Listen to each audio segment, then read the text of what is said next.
partager avec nous la parole de Dieu. Nous allons baisser la tête et dire merci au roi des rois. Que le groupe musical prend mon chant spécial. Voilà, j'ai un chant que j'aime, ils savent ça maintenant. L'adoration revient à notre Dieu. Vous savez que tout est bâti, construit avec la sagesse de Dieu. Proverbe dit ceci, c'est la sagesse qui bâtit une maison. Ici, la maison, c'est l'homme en construction. Et ce soir, nous allons laisser encore la sagesse de Dieu nous habiter. Que quelque chose se produise de manière profonde et réelle dans notre vie.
Luc chapitre 1, versets 68 à 75, nous le lisons au nom de Jésus.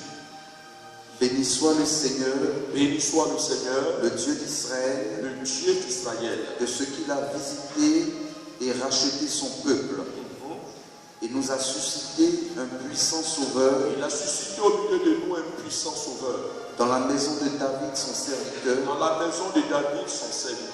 Comme il l'avait annoncé par la bouche de ses saints prophètes des temps anciens. Un sauveur qui nous délivre de nos ennemis.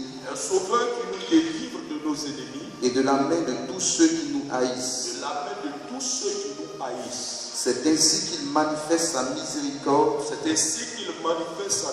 Envers nos pères. Et se souvient de sa sainte alliance. Selon le serment par lequel il avait juré à Abraham, notre père, de nous permettre, après que nous serions délivrés de la main de nos ennemis, de le servir sans crainte, en marchant devant lui, dans la sainteté, et dans la justice, tous les jours de notre vie. Amen. Personne ne peut marcher devant sa face dans la sainteté. Personne ne peut marcher devant sa face en toute assurance. Personne ne peut connaître une vie victorieuse en Christ si cette personne n'est pas passée par la délivrance.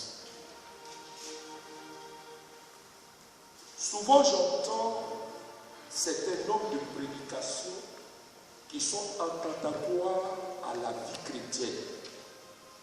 On a fait croire aux chrétiens que parce qu'ils sont baptisés, ils n'ont plus besoin de combattre. On a fait croire aux chrétiens que parce qu'ils sont devenus chrétiens, ils ont reçu de la part du Seigneur un droit légal d'immunité contre les attaques du diable. C'est faux et ce n'est pas vrai et je vais vous le démontrer. Amen. Amen. Prenons simplement une simple logique. Jésus, Fils de Dieu, quand il est venu sur la terre, la première chose qu'il a eu à faire, c'est de nous faire connaître la vérité. Avant même qu'il n'accomplisse dans sa chair et dans sa mort l'œuvre de la rédemption. Mais l'ennemi savait quel était le but attaché à sa mission. Et pour l'empêcher de réaliser le plan parfait de Dieu sur sa vie, il va commencer par l'attaquer lorsque Dieu, par l'Esprit, va l'envoyer au désert pour son temps de consécration. Dieu a un plan pour chacun d'entre nous. Nous ne sommes pas venus sur la terre au hasard. Chacun a un agenda de Dieu qui doit s'accomplir. Et j'annonce que vous ne pourrez pas mourir sans que ce plan ne s'accomplisse dans votre vie. Amen. Le message de ce soir, je vais l'intituler ainsi. Pourquoi en tant que chrétiens devons-nous rechercher notre délivrance? Pourquoi en tant que chrétiens nous devons rechercher notre délivrance? Et je commence par un témoignage. J'ai rencontré une jeune sœur mariée, mais dans sa vie, elle vivait un problème.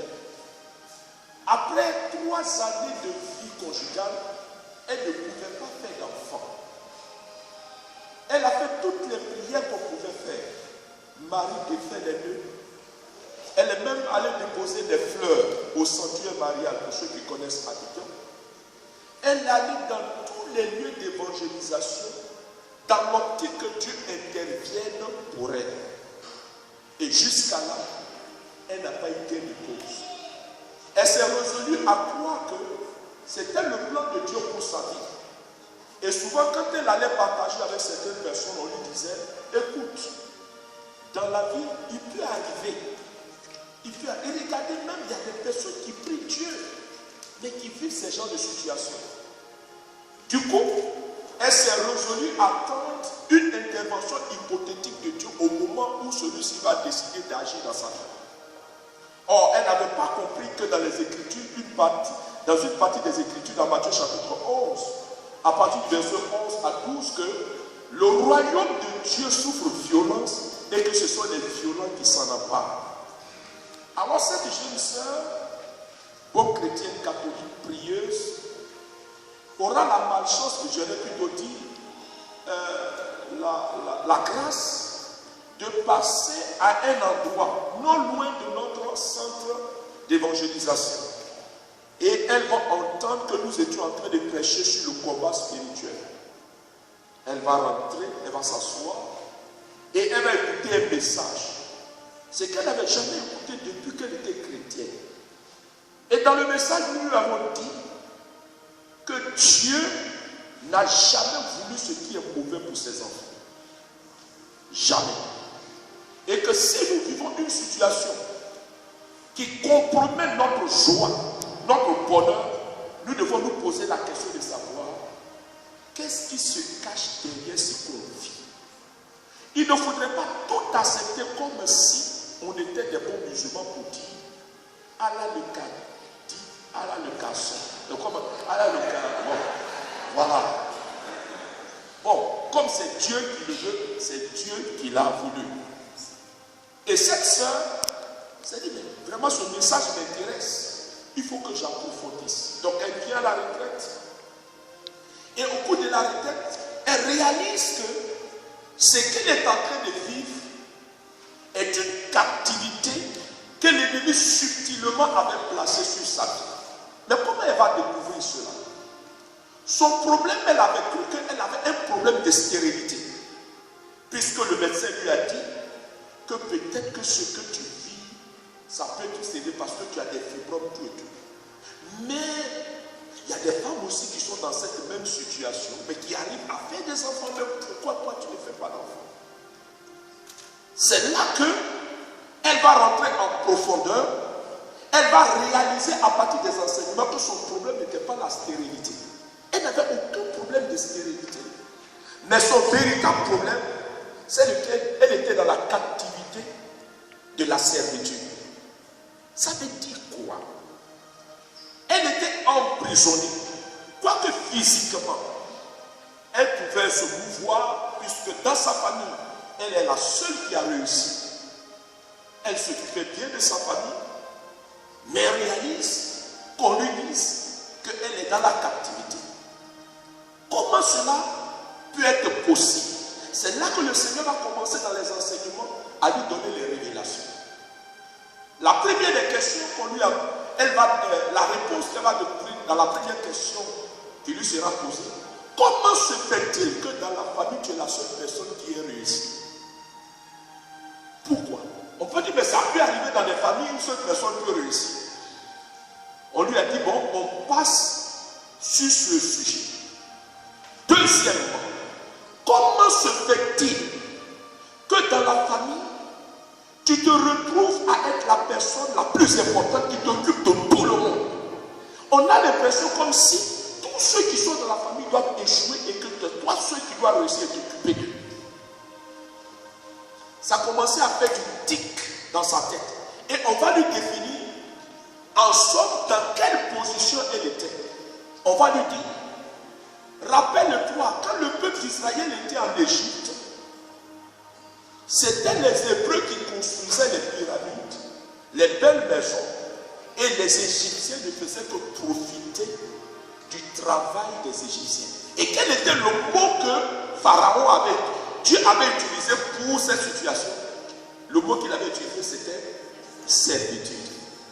Alors on va lui dire, la servitude, qu'est-ce que c'est? C'est une forme d'esclavage. C'est une prison satanique dans laquelle on te fait devenir quelqu'un et tu crois que tu es la personne la plus importante, mais derrière cela, on te met dans une obligation morale d'avoir le souci du bien-être de toute la famille. Du coup, tout ce que tu fais dans la vie, c'est pour t'occuper des autres, au détriment de toi-même. Mais comme tu as défié la loi de la servitude qui posait sur toi, en allant te marier, alors ils ont bloqué ton enfantement.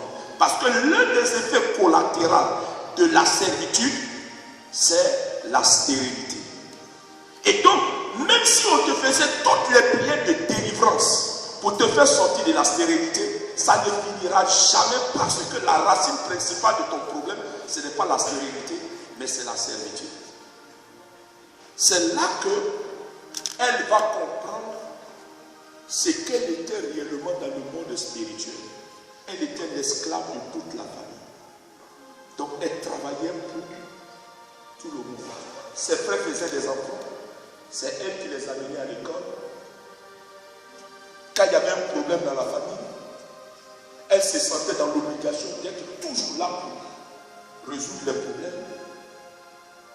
Alors cette jeune fille va dire, frère, comment faire pour sortir de cette situation? On lui a dit, la réponse, c'est le combat spirituel. Et elle s'est engagée dans le combat. Aujourd'hui où je vous parle, elle a eu enfant, son mariage a été totalement restauré. Parce que la racine du problème a été traitée. Supposez un seul instant qu'elle tombe dans la main de quelqu'un qui lui dise, non, c'est ta croix. Ou bien, Dieu est fidèle, un jour ça va arriver. Il faut attendre. Beaucoup ont entendu ces discours et ils sont en train de vieillir dans leur situation. Vieillir dans leur situation. Il y a a des choses que Dieu peut faire, mais il y a des choses que Dieu doit faire avec ton concours. Saint Augustin dit, si Dieu nous a créés sans nous, il ne pourra jamais nous sauver sans nous. On ne doit pas laisser tout entre les mains du Seigneur pour dire, Dieu est puissant et il va le faire. Donc au cours de ce séminaire, on va t'amener à ce que tes yeux s'ouvrent, pour que tu recherches ta délivrance. Beaucoup de chrétiens souffrent dans l'église. Beaucoup de chrétiens vivent dans la stérilité, dans le célibat, dans le concubinat, dans la pauvreté, dans la misère. Et comme on n'a pas de réponse à donner aux chrétiens, on leur dit, Jésus lui-même, il a porté sa croix. C'est trop simpliste. On m'a invité avant de venir ici dans une paroisse où on m'a demandé de venir prêcher parce qu'on connaît moi ma position concernant certains noms du thème. C'était la paroisse Saint-Jean, non, Sainte-Famille de la Riviera. De venir prêcher sur la notion de la souffrance. Je leur ai dit ceci. Dieu qui est assis au ciel n'est pas un maçon. Beaucoup de personnes pensent que leur souffrance ici permet de montrer qu'ils aiment Dieu. Ce n'est pas vrai. Parce qu'à vrai dire, il y a trois sortes de souffrance. La première forme de souffrance, c'est ce qu'on appelle la souffrance salvatrice. C'est celle qui se révèle dans le mystère de la croix de Christ. C'est une souffrance qui a un sens. Et c'est une souffrance qui est ouverture au salut. C'est une souffrance qu'on porte pour un objectif noble.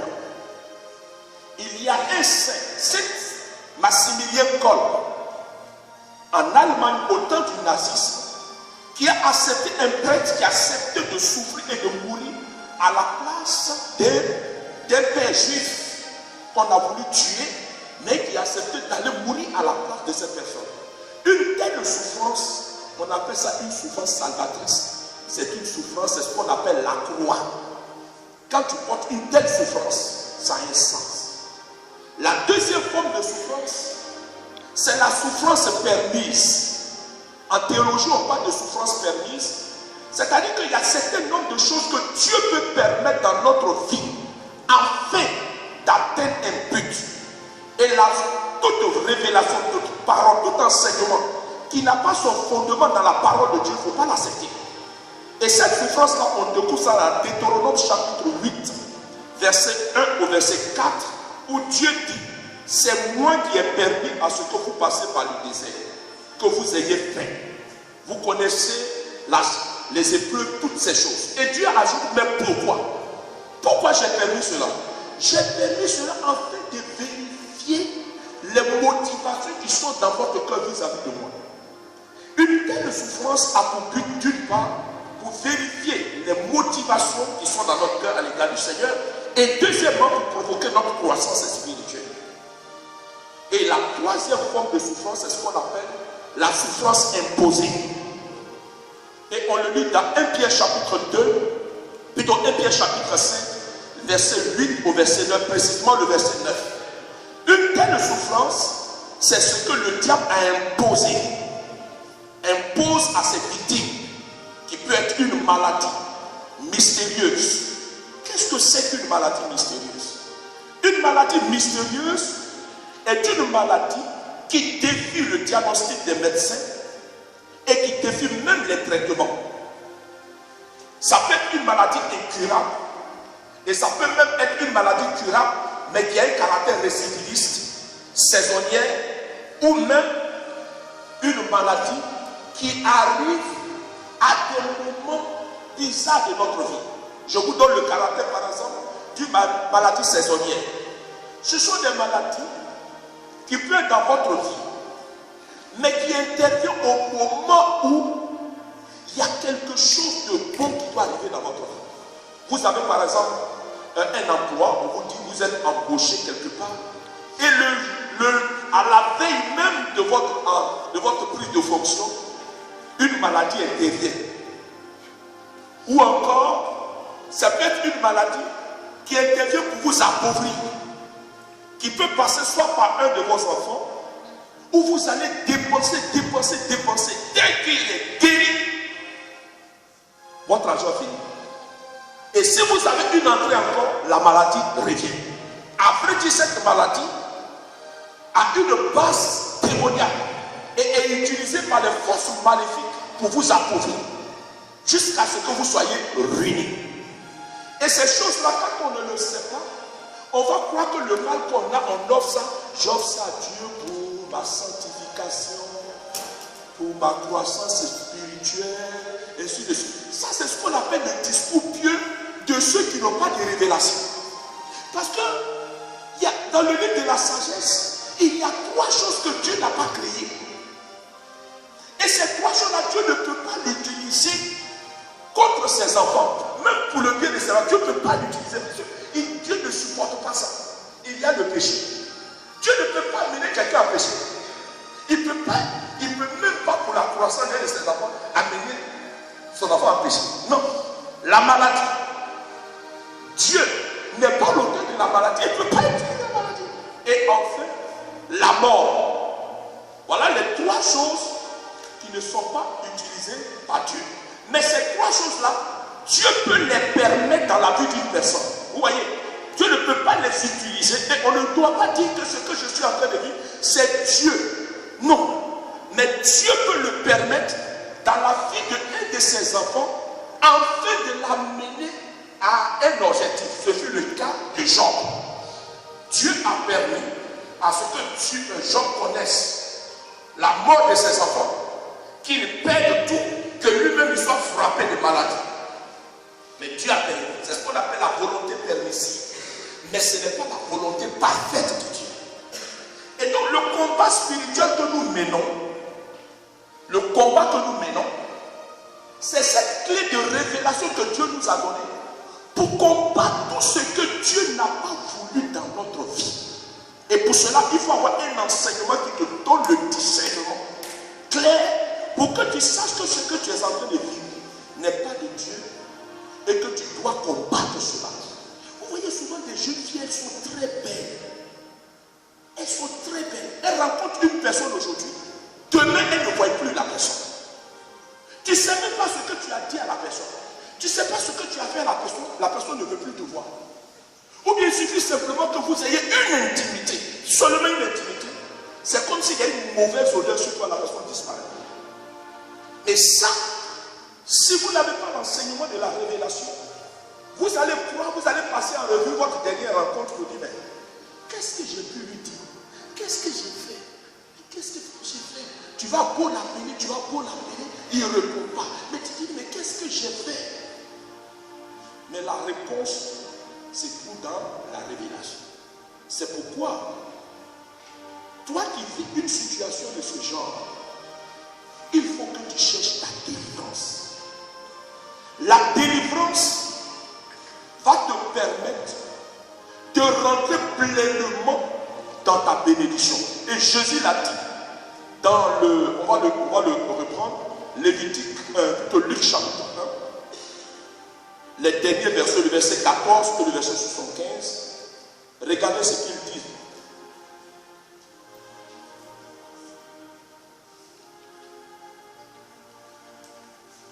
Il avait juré à Abraham notre père de nous permettre, après que nous serions délivrés de la main de nos ennemis, de nous permettre, après que nous serions délivrés de nos ennemis, de le servir sans crainte, de le servir sans crainte, en marchant devant lui, dans la sainteté, et dans la justice, tous les jours de notre vie. Mais on ne pourra pas arriver si on n'est pas délivré. Alors, la délivrance est l'objectif et le but principal qu'il faut rechercher dans votre vie chrétienne. Lorsque vous rencontrez des problèmes, des situations, que dans vos prières ordinaires, vous ne trouvez pas de solution. Je répète, en tant que chrétien, si vous vivez des situations telles que le célibat chronique, instabilité dans votre vie sentimentale, l'échec dans la vie de vos enfants, le célibat dans votre vie, vous devez vous arrêter et dire qu'il vous faut rechercher la délivrance. Parce que sans la délivrance, vous ne pourrez pas vivre cette vie heureuse et joyeuse que le Christ, par l'œuvre de la rédemption, est venu apporter à chacun de nous. Jésus a dit, dans Jean chapitre 10, verset 10, « Je suis venu afin que mes brebis aient la vie et qu'elle ait en abondance. » C'est ce que la Bible dit. Christ est venu donner quoi? Une vie abondante, une vie joyeuse, une vie heureuse. Si on constate que notre vie n'est pas ce que Christ dit qu'elle soit, nous devons nous poser la question de savoir pourquoi la situation est comme ça. Et la Bible dit que la réponse que tu cherches pour retrouver cette vie abondante, c'est dans le combat spirituel, dont le but est la délivrance. La délivrance. Après avoir été délivré, vous pourrez marcher devant le Seigneur en toute assurance. Parce que, frères et sœurs, nous avons des ennemis. Nous avons des ennemis dont l'objectif est de nous empêcher d'accéder à cette vie abondante. Ne pas croire que nous avons des ennemis, c'est faire force route. Et croire que, parce qu'on est chrétien, on ne peut pas faire l'objet d'attaques spirituelles. Quand on parle d'attaques spirituelles, c'est toutes les manœuvres de destruction que nos ennemis planifient contre notre vie. Paul écrit dans Éphésiens chapitre 6, à partir du verset 10 au verset 12, il dit, pendant les jours mauvais, autrement dit, dans la vie des chrétiens, il peut y avoir des jours mauvais. Et dans ce même verset, quand il parle de jours mauvais, il dit, armez-vous de toutes les armes que vous donne le Seigneur, afin de combattre, non pas des êtres de chair, mais des êtres d'esprit, les régisseurs de ce monde des ténèbres, dont le but est de maintenir notre vie dans la captivité, dans la souffrance et dans l'échec. Depuis le jour où tu as donné ta vie à Jésus, c'est enclenché dans ta vie un processus de destruction. Un processus de destruction. C'est un peu comme le peuple d'Israël sorti d'Égypte et qui marche vers la terre promise Canaan. Arrivé un moment, Pharaon s'est rendu compte qu'il venait de faire une erreur. Parce que laisser partir le peuple hébreu, qui allait continuer à construire les pyramides? Qui allait s'occuper des enfants égyptiens? Alors, Pharaon et son armée vont se lever pour aller contre le peuple d'Israël en marche vers la terre promise. C'est la même chose. Parce que l'Ancien Testament est l'homme du Nouveau Testament. Depuis le jour où tu as donné ta vie à Jésus, c'est comme si tu es sorti de l'Égypte. Mais les régisseurs de ta vie ancienne ne vont pas accepter que tu atteignes ton Canaan. Le Canaan, c'est là où coule le lait de miel. C'est la plénitude de la vie abondante que le Christ nous a promis. Mais pour y arriver, il faut traverser des obstacles. Mais le premier ennemi, avant même que tu ne traverses des obstacles du désert, tout et tout, je te parle du premier ennemi, mais qui va t'empêcher même d'arriver au désert, c'est Pharaon et son armée. Pharaon et son armée, ce sont ceux et celles que tu servais avant même que tu ne deviennes chrétien. Et tu dois rechercher ta délivrance par rapport à tes ennemis. C'est pourquoi quand le peuple d'Israël a traversé la mer Rouge, il y a eu un beau chant qui a été chanté. Il y a un chant que nous chantons très souvent pendant la nuit de Pâques. Chantons le Seigneur qui a fait éclater sa magnificence. Il a jeté à l'eau sur la Canaan. Mais ça, cette histoire parlait de chacun de nous. Il fallait que nos ennemis soient jetés hors de notre vie pour que nous retrouvions la paix. Et ça, il faut forcément le combat spirituel. Le péché originel a renversé dans la vie des hommes le plan initial de Dieu. Dieu a toujours voulu pour chacun de nous une vie joyeuse. On le voit dans le livre de la Genèse. Mais quand le péché est entré dans la vie de l'homme, ce péché va octroyer un droit légal d'influence des forces maléfiques sur notre vie. À cause de ce péché, les forces maléfiques qui aident dans l'atmosphère spirituelle se servent de ce péché pour avoir accès à notre vie. C'est en cela que quiconque commet un péché, c'est un langage que nous envoyons aux forces maléfiques en leur disant qu'ils peuvent avoir accès à notre vie. Quand Jésus est mort, le sang de Jésus nous a lavé pour que ce droit légal-là soit arraché aux forces maléfiques. Et c'est ce qui est fait. Mais le problème, c'est que après même notre baptême, souvenez-vous que même après notre baptême, aucun d'entre nous ici ne peut dire qu'il ne commet pas de péché. Il n'a pas commis de péché. S'il y en a au milieu de nous qui lèvent la main et que je bénisse Dieu pour ça, pour leur vie, nous continuons de pécher. En théologie, on parle de la concupiscence, c'est-à-dire l'inclinaison de l'homme au mal. C'est-à-dire que même sauvé, il arrive que nous commettons des péchés. Et ce n'est pas parce que Jésus est mort et ressuscité que le diable a totalement disparu à la surface de la terre, que les forces maléfiques n'existent pas. Ils sont là, Pierre dit, qu'ils rôdent comme des lions rugissants, cherchant qui ils vont dévorer. Et ils dévorent ceux qui continuent, par exemple, de leur octroyer un droit légal, c'est-à-dire qui commettent un péché qui ne se répandent pas. Et donc, quand les forces maléfiques ont accès à la vie de ces personnes, ils placent la vie de ces personnes dans ce qu'on appelle des lieux de captivité. Et ces lieux de captivité peuvent prendre les formes suivantes. Un esprit qui prend la vie d'une personne en otage peut pousser cette personne soit à la stérilité, soit au chômage, soit à la mort prématurée, soit aux échecs, soit même au chômage, soit à toute forme de souffrance que ces forces maléfiques imposent à leurs victimes. Alors, face à cela, ce qu'il faut faire, c'est de rechercher sa délivrance. La délivrance, qu'est-ce que c'est? La délivrance est un processus, ce n'est pas chasser un démon. Beaucoup de personnes pensent que quand on parle de délivrance, c'est il faut chasser le démon. Nous, on n'a pas de problème avec les démons. Même le chrétien qui vient des têtes, aujourd'hui, il peut chasser un démon. N'importe quel démon, qu'il soit un géant ou bien un chrétien, vous qui êtes ici, vous pouvez chasser un démon. Est-ce que vous savez ça? Parce que le pouvoir avec lequel nous chassons les démons, le démon, c'est ce qu'on appelle le pouvoir délégué.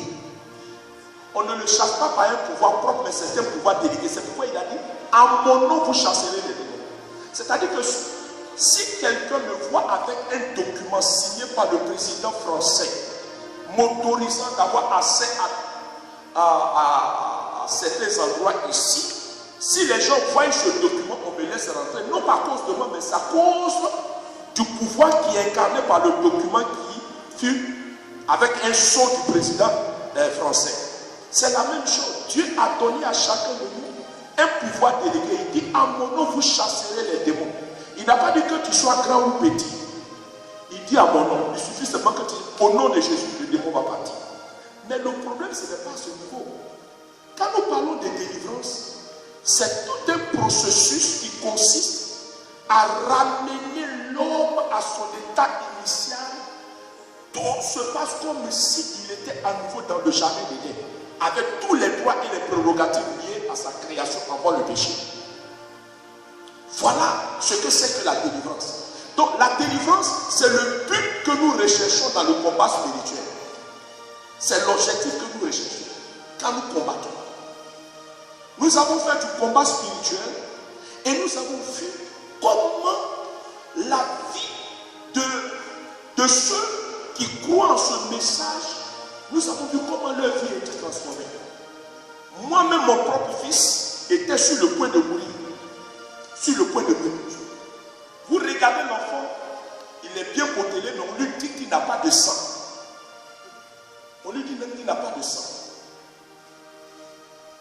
on pouvait être offusqué, être étonné. Non, mais nous, on savait déjà ce que c'était. C'est que spirituellement, on a pris son sang pour aller cacher quelque part. Donc, on a engagé le combat pour rechercher la délivrance de notre enfant. Le même enfant où on a dit qu'il ne peut pas avoir du sang, cet enfant s'est retrouvé à avoir du sang. Mais c'est ahurissant. C'est vraiment incroyable. Parce qu'on ramène souvent tout à ce qui est terrestre. Or, tout se passe dans le monde spirituel. Je ne parle pas de l'enfant de quelqu'un d'autre, je parle de mon propre fils. Aujourd'hui, je suis arrêté. Vous voyez, je suis arrêté. Je peux bouger tout et tout. Mais j'avais un mal que je trouvais que c'était anormal.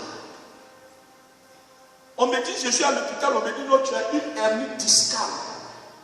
J'ai dit, non, je refuse cette hernie discale. Non, j'ai cherché à comprendre qu'est-ce qui se cachait derrière cette hernie discale. Et quand j'ai eu la révélation, j'ai compris que c'était une attaque de l'ennemi. Et donc, il fallait que je traite cela au plan spirituel. C'est un peu comme le roi Nabucodonosor, Daniel, lorsqu'il était à Babylone. Il cherche la fin de la captivité du peuple d'Israël et se rend compte que malgré tout ce qu'il fait, le peuple d'Israël ne sont pas dans la captivité. Alors Dieu va lui révéler que le pouvoir qu'avait le roi babylonien, il le tirait du prince de Perse. C'est-à-dire le démon qui était au 2e siècle. Tous ceux qui exercent un pouvoir sur la terre tirent leur pouvoir d'en haut. Jésus a dit, si vous n'avez pas reçu votre pouvoir d'en haut, mais quand il le parle, tous ceux qui ont un pouvoir, il le reçoit d'en haut, soit de Dieu, soit au niveau du 2e siècle. Pourquoi les gens font des sacrifices? Pourquoi les gens rentrent dans certains ordres mystiques? Pourquoi? C'est pour affermir leur pouvoir terrestre, mais ils affermissent leur pouvoir terrestre à partir du 2e siècle. Alors quand Daniel a compris cela, il a pris les 21 jours de jeûne pour combattre le prince de Perse. Quand il a vaincu le prince de Perse, le roi babylonien est mort, Assyrus est mort. Parce que le pouvoir d'Assyrus dépendait du roi de Perse. Et dès qu'il est mort, est venu au pouvoir le roi Cyrus, qui a pris le décret pour libérer le peuple d'Israël de la première captivité. Donc, le pouvoir, il faut pouvoir le combattre. Et le combat spirituel, c'est le moyen par lequel beaucoup de personnes qui sont enchaînées peuvent être délivrées. Mais les chaînes, on ne les voit pas physiquement. Ce qu'on vit, tant qu'on ne vous explique pas ça en profondeur, vous allez penser que ce que vous êtes en train de vivre, c'est normal, ou bien parce qu'on attend que on peut vivre ces choses-là. Donc, ça ne nous dit absolument rien. On peut venir à l'église et puis on peut prier, alors qu'on n'est pas heureux dans notre vie. On n'a pas la paix dans notre cœur. On n'a pas la joie de vivre. La réponse, c'est le combat spirituel, qui est un processus qui consiste à des prières de restauration. Deuxièmement, à des prières de libération. Et enfin, à un suivi approfondi jusqu'à ce que tu recouvres ta liberté et que tu entres en possession de tes bénédictions qui ont été volées. Je réponds, le combat spirituel, l'objectif, c'est d'accéder à ta délivrance. Mais la délivrance elle-même est un processus. Ce n'est pas une affaire de chasser des démons. Mais c'est un processus qui est fait de prière de restauration. Prière de restauration, c'est-à-dire dans ta vie, à cause de certain nombre de choses, il y a eu des failles dans ta vie. Et ces failles-là ont permis à ce que soit la malédiction entre dans ta vie, soit à ce que des liens de captivité viennent dans ta vie, soit encore que tu grandis dans des traumatismes d'ordre émotionnel qui affectent ta personnalité. Et tout cela, il faut des prières qu'on appelle des prières de restauration pour remettre ta vie sur le droit chemin, sur une bonne fondation. Et en le faisant, on peut découvrir que dans ta vie, il y a des ennemis spirituels qui peuvent être des esprits ou des démons. En ce moment précis, la deuxième étape importante, c'est l'étape de la libération.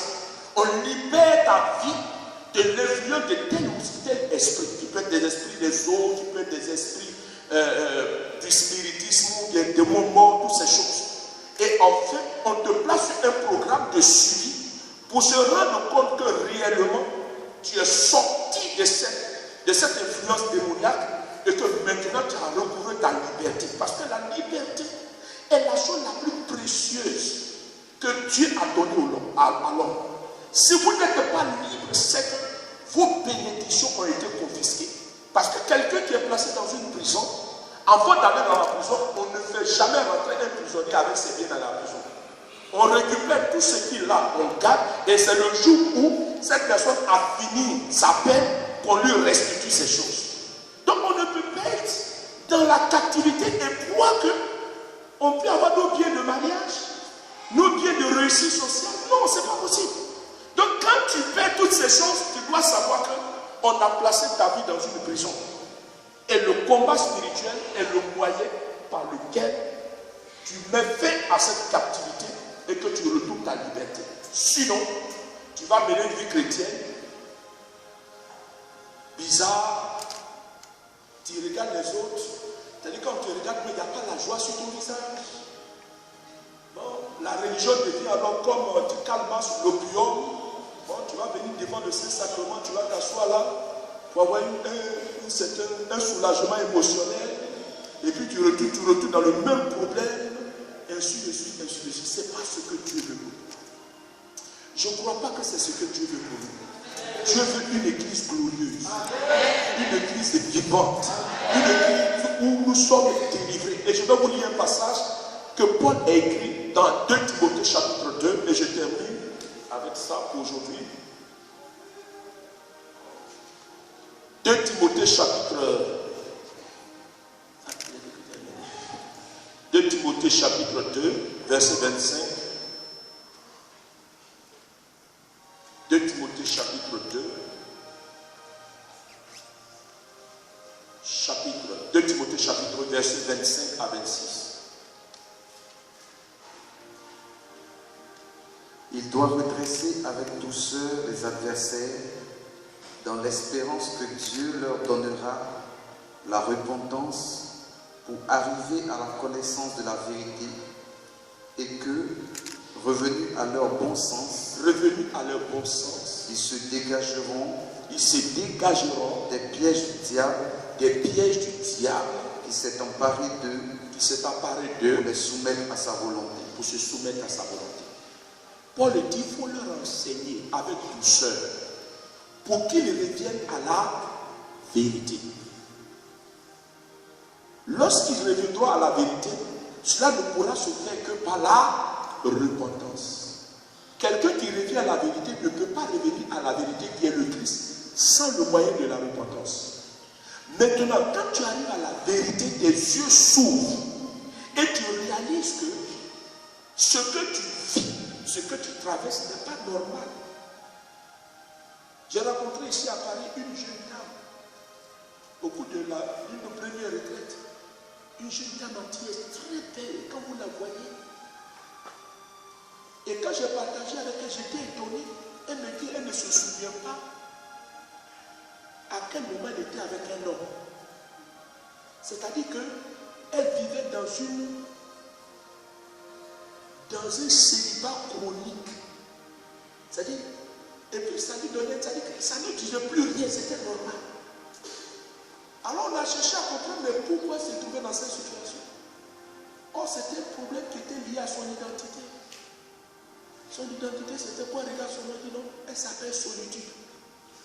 C'est écrit dans, elle a montré sa carte d'identité, c'est écrit Solitude. Mais elle ne s'est jamais imaginé, parce qu'elle n'avait pas la connaissance de la vérité, elle ne s'est jamais imaginé que c'était un emprisonnement. C'était un emprisonnement dans lequel on l'avait placé depuis son enfance à cause du nom qu'on lui a donné. À cause du nom qu'on lui a donné. C'est un nombre de choses. Vous vivez, vous traversez, vous connaissez. Mais le diable a jeté un voile d'ignorance pour nous empêcher d'avoir accès à la connaissance de la vérité. Pour que notre ignorance nous maintienne davantage dans cette situation.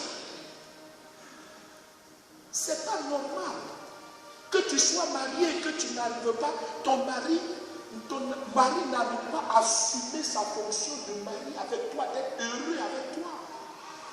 C'est pas normal que tes enfants, aucun d'entre eux ne réussit. Vous n'avez pas été programmé depuis le ciel pour venir sur cette terre pour échouer. C'est pas normal que chaque fois que tu recherches un emploi, tu arrives toujours au moment où on dit c'est fini. Ou bien tu travailles et chaque fois tu as des problèmes avec ton patron et on doit te faire perdre le travail. C'est pas normal. Mais si tu ne te dis pas que ce n'est pas normal, alors tu ne chercheras pas à savoir pourquoi ce n'est pas normal. Parce que ce sont les bonnes questions qui donnent les bonnes réponses. C'est pourquoi il dit, par la repentance, vous accélérez à la vérité.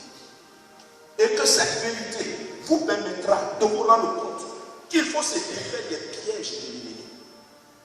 Après quoi, vous pourrez alors expérimenter la vie victorieuse en Christ.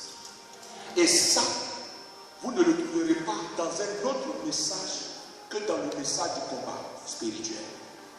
Je ne crois pas aux prières magiques. Je vous le dis, je prie pour les gens, je vois souvent des signes dans le nom de Jésus. Mais je crois que la solidité dans la vie chrétienne passe par l'expérience du combat spirituel. J'ai vu une femme en pleine prière, une limace sortie de son sexe, excusez-moi, l'air de sa paternité. Or, pourtant, elle avait un mal dans son ventre, elle allait à l'hôpital. On faisait tous les examens possibles pour trouver pourquoi elle avait ce mal. Mais aucun examen n'a pu détecter cela. Mais au cours de la prière, se sortit.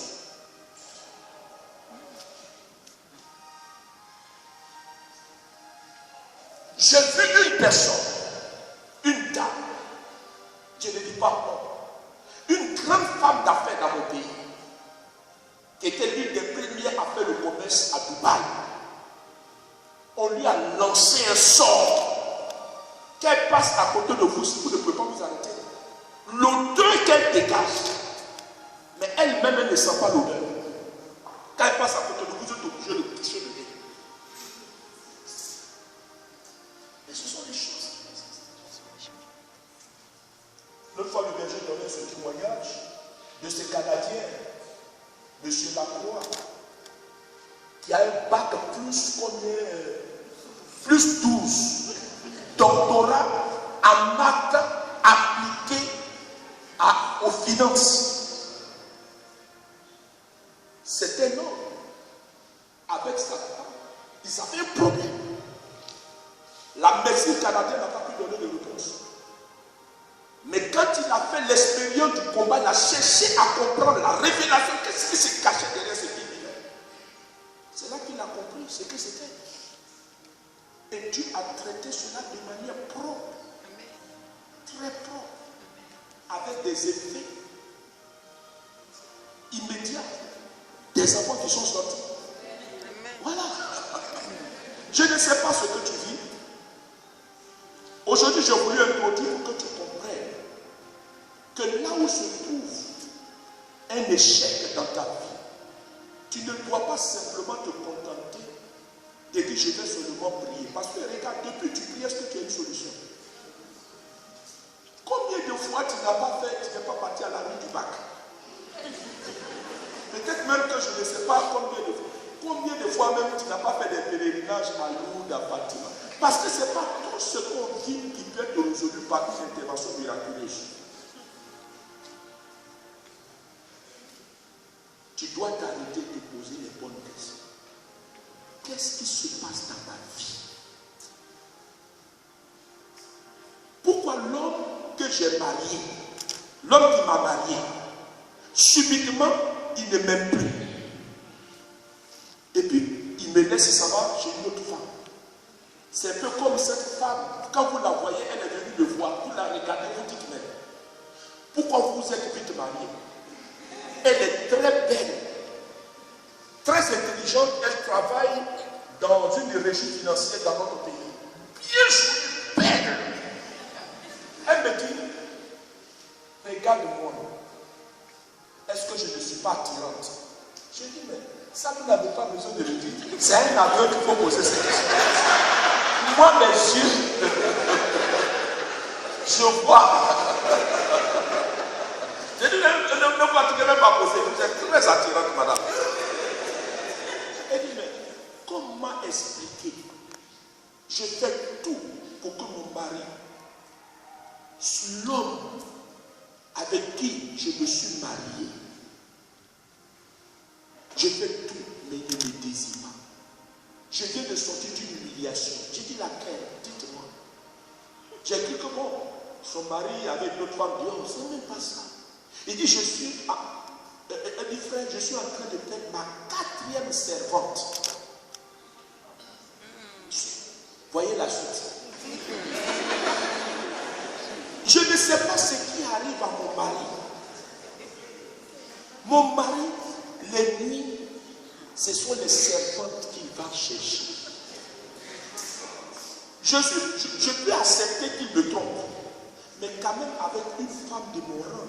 Pas les servantes qui viennent, qui sont là, qui ne savent pas, excusez-moi, mais bien faire les toilettes. On ne sait même pas si elles sont chaudes. Mais c'est avec ces jeunes filles. Mais après dire, quand nous avons continué le suivi, elle s'est rendue compte que le problème ne se trouvait pas au niveau de son mari. C'était elle qui avait le problème. Parce que le lien qui était sur elle opérait dans une manifestation du rejet de son mari.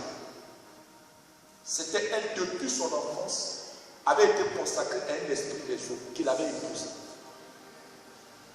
Et donc cet esprit a fait en sorte que chaque fois, il faut s'éloigner. Souvent, on peut rendre responsable l'autre, mais c'est nous-mêmes. C'est pourquoi tu dois te poser la question. Qu'est-ce qui se passe dans ma vie? Demain, je m'efforcerai de vous expliquer une vérité. Que si tu ne connais pas la vérité au sujet de ce qui se passe dans ta vie, tu peux être dans l'église et mourir comme un frustré.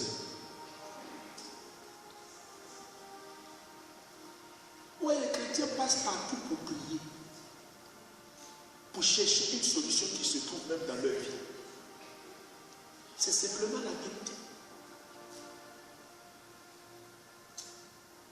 Comment expliquer qu'une maman peut mettre au monde 5 enfants avec des pères différents? C'est pas parce que la maman là, elle aime beaucoup garçons. Non. Il y a quelque chose qui se cache derrière. Moi j'ai rencontré une dame. Ici, à Paris. Mais elle vivait une situation pas possible. Elle a conçu chez elle. Elle ne peut pas être avec un homme. Pourquoi? Parce que depuis son enfant, il y avait quelque chose qui se produisait dans sa vie, qui avait engendré une maladie en elle. Et chaque fois qu'une personne la rencontre, la maladie se déclenche.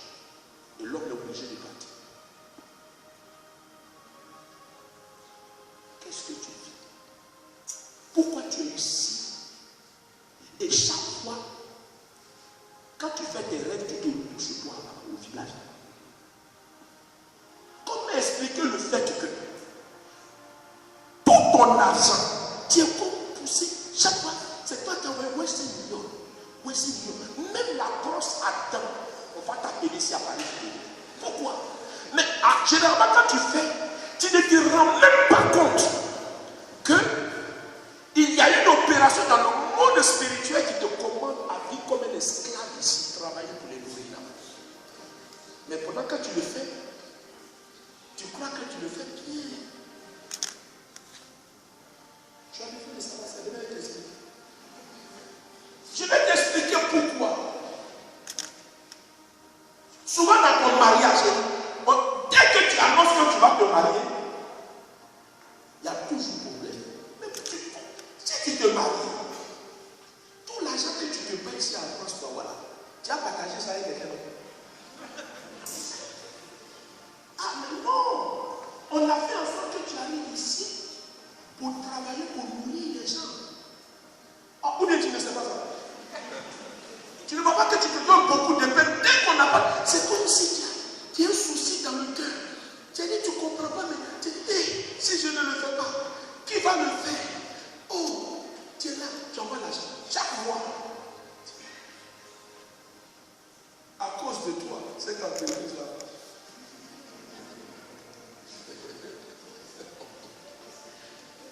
Et puis on fait en sorte que tu ne te maries pas, tu n'as pas d'enfant. Tu es là tout tourne. Ce qu'on doit faire là, demain je vais vous expliquer. Je vais vous expliquer. Il faut que tu aies la révélation. Quand tu aies la révélation, ce n'est pas une affaire de prière. Je voulais, je prie. C'est prier. Oui, Seigneur, on pleure le bas, on prie ceci, on fait ceci, on fait ceci, on fait ceci. Mais quand il les regarde, il le relie dans la main. Il faut que ça cesse. Que ça cesse. Tu vas voir les jeunes filles, elles sont belles. Belles. Mais elles n'ont pas mari. Elles n'ont pas enfant. Elle dit non, ça va aller. Oh, il faut passer à autre chose maintenant. Là, il faut aller en profondeur. Il faut une profondeur. Quand ton âme est troublée, tu peux aller en profondeur. Oui. Non, soyons sérieux. En chaque quarantaine, je vois des témoignages.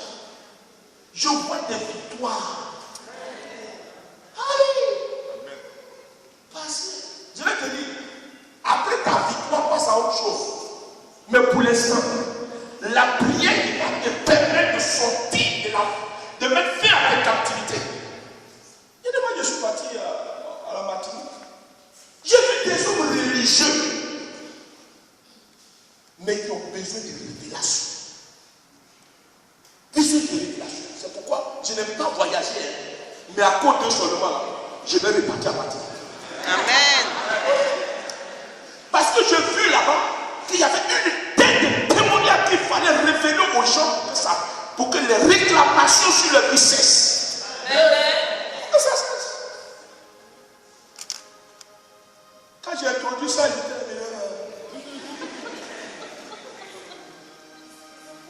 je vais m'arrêter là ce soir. Tu donnes la nuit, quelqu'un vient coucher avec toi. Quand tu n'as pas réveillé, tu dis non, c'est un rêve érotique.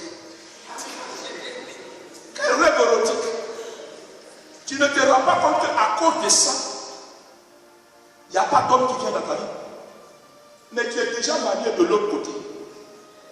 Remarquez, chaque fois que vous avez des rêves érotiques, je parle de tous ceux qui croient que c'est un rêve érotique. Vous avez ça, même si vous êtes marié, votre mari peut avoir ce qu'on appelle une éjaculation précoce. Ou encore, quand il est avec vous, il n'est pas viril. Mais pourquoi? Parce que chaque fois qu'il couche avec la femme d'au-delà, elle pompe toute son énergie et le rend incapable de satisfaire sa femme. Et souvent, il y a beaucoup de problèmes dans le foyer. On n'ose pas dire quand on va voir le prêtre, on dit, mais je suis mon marié. Il faut lui dire la vérité. Dire la vérité au prêtre. Qu'il n'est plus compétent. Maintenant, on va chercher à savoir qu'est-ce qui fait qu'il n'est plus compétent. Et ça, on va lui révéler que non, c'est le femme de lui.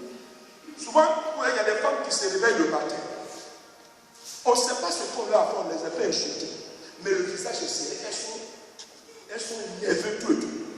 Mais ça, c'est un signe qu'elle est une épouse d'au-delà. C'est-à-dire que dans le monde physique, elle peut être mariée, mais dans le monde d'au-delà, elle a quelqu'un avec.